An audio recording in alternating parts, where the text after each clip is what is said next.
voit que malheureusement, aujourd'hui, un homme sur deux risque d'être atteint d'un cancer et 2 femmes sur 3. Alors, je ne dis pas qu'ils vont décéder du cancer, mais ils vont être atteints du cancer d'après les statistiques officielles de cancer.gouvernement. Donc, ce sont des chiffres absolument considérables. Et quand on regarde un peu plus de près ce qui se passe, eh bien, on voit que toutes les tranches d'âge sont atteintes par ce phénomène. Évidemment, ça touche plus les gens âgés qui ont accumulé été exposés pendant des années, toute leur vie durant, aux toxines environnementales, et on reviendra tout à l'heure sur l'influence de ces toxines environnementales sur le développement du cancer. Mais vous voyez, même les jeunes, maintenant, il y a de plus en plus de phénomènes de cancer qui se développent. Et puis, quand on regarde par type de cancer, eh bien, on voit que tous les types de cancer augmentent.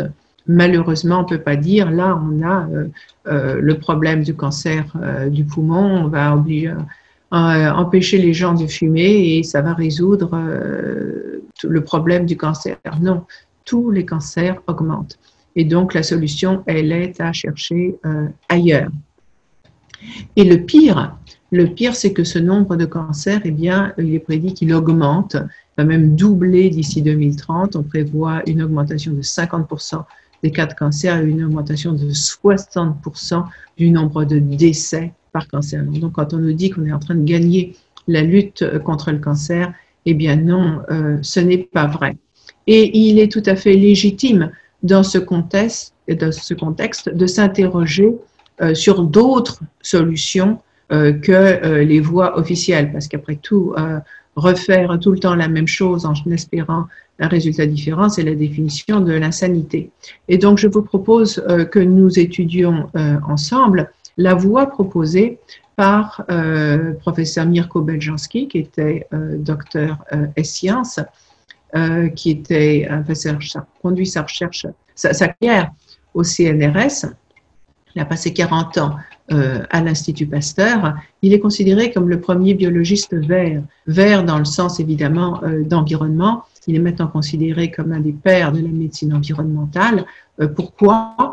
Parce qu'il avait passé sa carrière à étudier les substances dans l'environnement qui ont un potentiel cancérogène et qui peuvent induire ce qu'il a appelé une déstabilisation au niveau de l'ADN.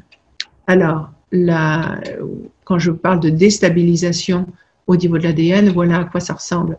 Vous avez ici un ADN sain, et vous voyez les 2 brins d'ADN qui sont joliment liés ensemble et retenus par les liaisons hydrogènes. Et il s'est aperçu, Mirko Beljanski s'est aperçu que lorsqu'il y a une cellule cancéreuse, eh bien, qu'il s'agisse de cellules de plantes, d'animaux ou d'humains, eh bien, il y a toujours le même phénomène.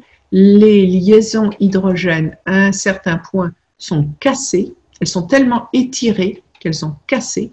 Et les deux brins d'ADN ne sont plus retenus ensemble par ces liaisons d'hydrogène. Et donc, elles sont distendues et elles ont créé ces grosses boucles et ce que mon père appelait la déstabilisation de l'ADN. Et quand il avait observé que quand les brins d'ADN sont séparés, les enzymes de duplication de l'ADN ont directement accès aux sites de duplication qui sont situés à l'intérieur de la double hélice. Et là, la duplication de l'ADN et donc des cellules s'accélère. Et c'est comme ça qu'on a des tumeurs qui se forment avec des cellules qui se multiplient à toute vitesse, phénomène qu'on ne voit pas en principe sur les cellules saines et qui sont vraiment la marque des cellules cancéreuses.